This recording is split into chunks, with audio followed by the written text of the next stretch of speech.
Welcome to video 6 in VPW's VLM and VPX video series. That's a lot of V's. If you have not seen video 5 yet, I recommend you go do that first. In this video, we'll be talking about how to apply all the stuff we learned in video 5 to various objects in VPX. We'll be talking about switches, flippers, spinners, gates and bumpers, slingshots, and other stuff. We're going to switch it up a little bit today and look at Haunted House for our example. We just released this, so why not? Let's first talk about how to animate a trigger. So I'm going to go select a trigger in the table. Switch 34. Let's search for that. Okay, this is the VLM array associated with switch 34. And if you remember, the VLM array includes the bake map and all the light maps associated with this object. So we're going to use this when we animate the switch. Like any other switch, it has a hit and an unhit subroutine, but this is not where we do the animations.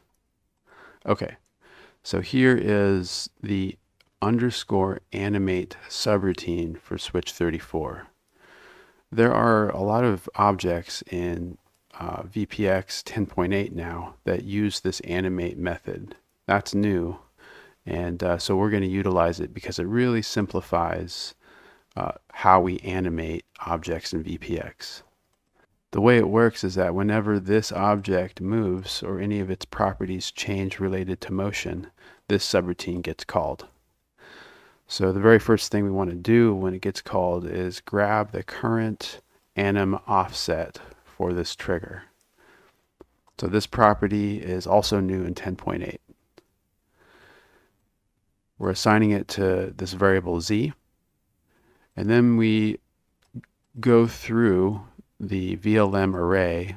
For each object in the VLM array, we update its trans z property to this new value. And we'll do that for all objects in the array.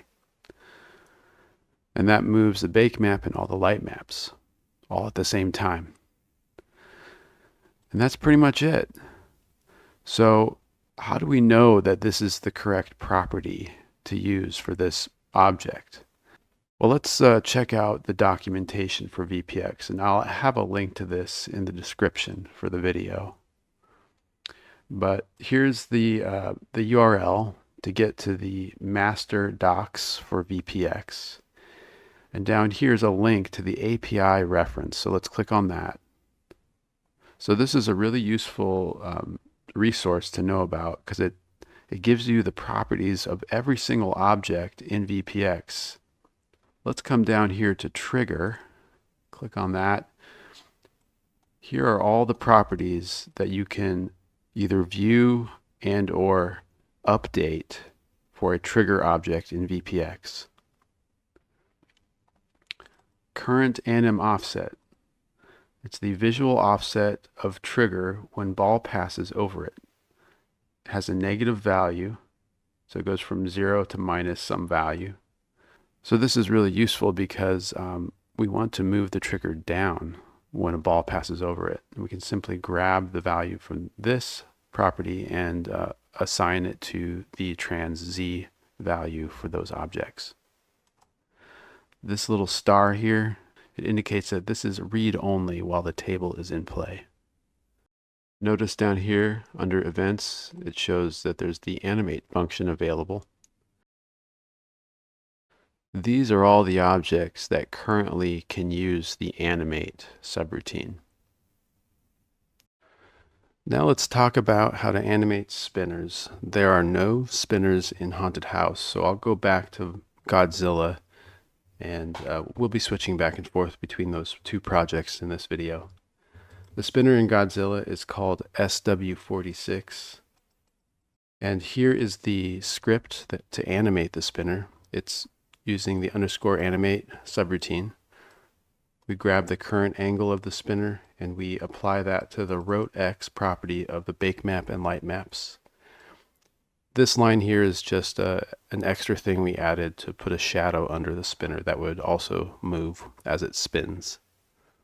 So we're applying the spin angle, and this will spin the bake map and light maps in the correct direction only if Blender is set up properly. So I'll show you the correct local frame setup in Blender. Here's the spinner in Blender. You can see its local frame. The x-axis is in line and pointed in the direction of the rotational axis of the spinner. Its y-axis, or the green arrow, is pointed down towards the flippers, and the z-axis is pointed straight up. Now this may change in later versions of Blender Toolkit, but for now we want to make sure that we use this local axis as a pivot.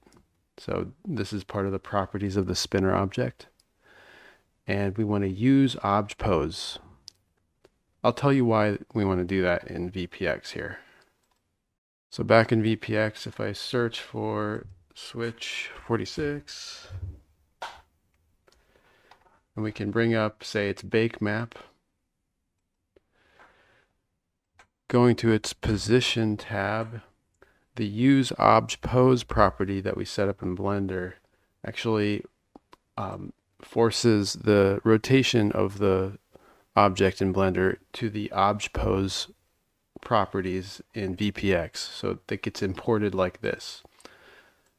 This is important because, remember, we're animating the spinner by affecting its RoteX property. RoteX gets applied first, and then obj rote Z gets applied second. So that allows us to spin the spinner along its rotational axis, but then to orient the spinner along the z-axis in whatever angle we want. Okay, how about gates? There's a nice example of a gate animation in Godzilla. The very top gate here, gate 2, it allows the ball one way through. The ball will get passed down through the gate. Here's the gate 2 animation subroutine. Very simple. You grab its current angle and you apply it to the RoteX property.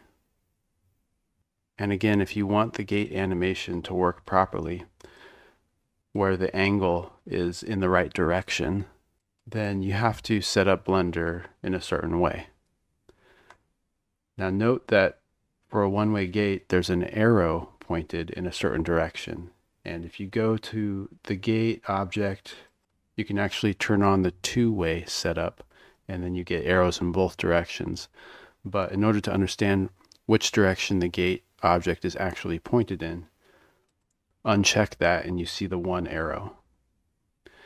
Now take note of that direction because we'll need to be sure to set up the axes in Blender in the correct direction relative to that arrow that you see in VPX. Here's the gate in Blender. You'll notice that the y-axis, or the green arrow, is pointed in the opposite direction of that black arrow in VPX. It has to be set up that way. The x-axis is in line with the rotational axis of the gate, and the z-axis is pointed straight up. And just like with the spinner, we'll need to use this local frame as a pivot and use object pose. Moving on to bumpers, let's take a look at bumper 2. There are usually two things that move on a bumper. One is the bumper ring that slides down and pushes the ball out, and the other is the bumper skirt, which is like the little plastic part that the ball rolls over to activate the bumper. Now there's a built-in property in VPX that provides the offset of the ring, current ring offset. As of this time, there's no property in VPX that tells you the offset of the skirt. So we had to write a little custom subroutine for that. But first let's talk about the ring. In the Animate subroutine, you just grab the current ring offset and apply it to the trans Z property of the ring bake map and light maps.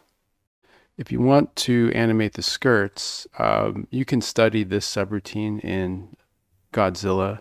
It's somewhat experimental still, but what it basically does is it pushes the skirt down, so it moves its Z property, and maybe that should be trans Z, which might be better, but it pushes it down if the ball gets close to the skirt.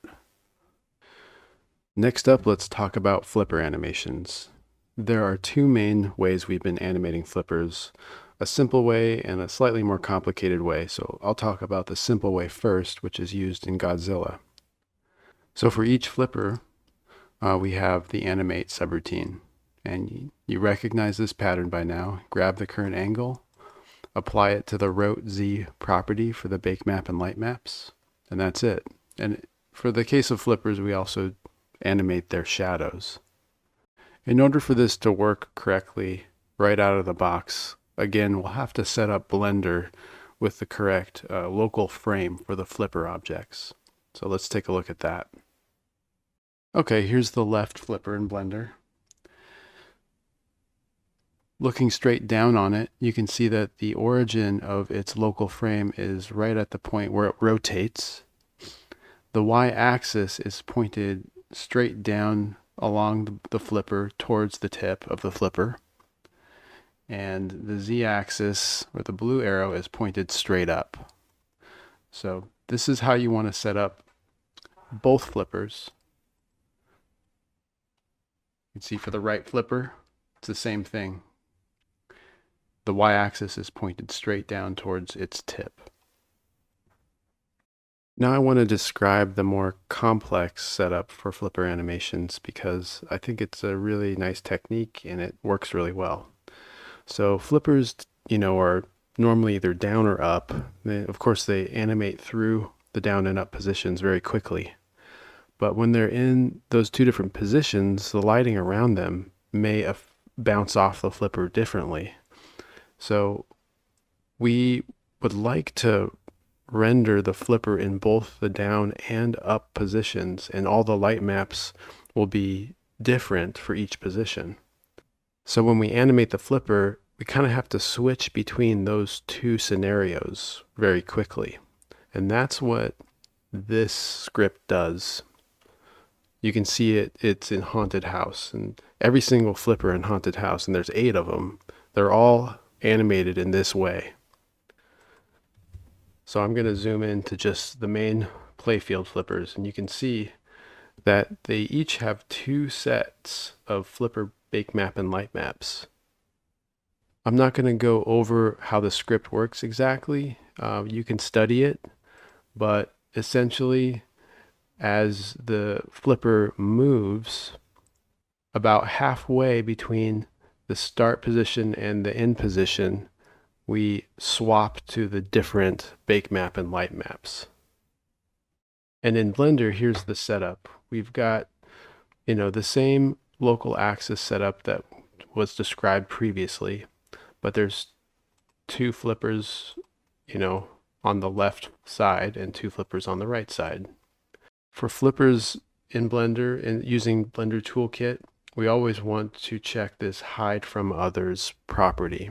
And what that means is that the flippers are going to be rendered normally with all the lighting affecting them and stuff, but they're not going to affect any other parts of the render. So they're not going to cast shadows on the playfield. They're not going to interact with any other objects. And by setting it up that way, that allows us to essentially separately render these 2 positions. And then we can use those 2 independent renders in VPX. Let's talk about animating slingshots. Slingshots do not have an animate subroutine. So we'll have to animate it kind of the old-fashioned way, you might say.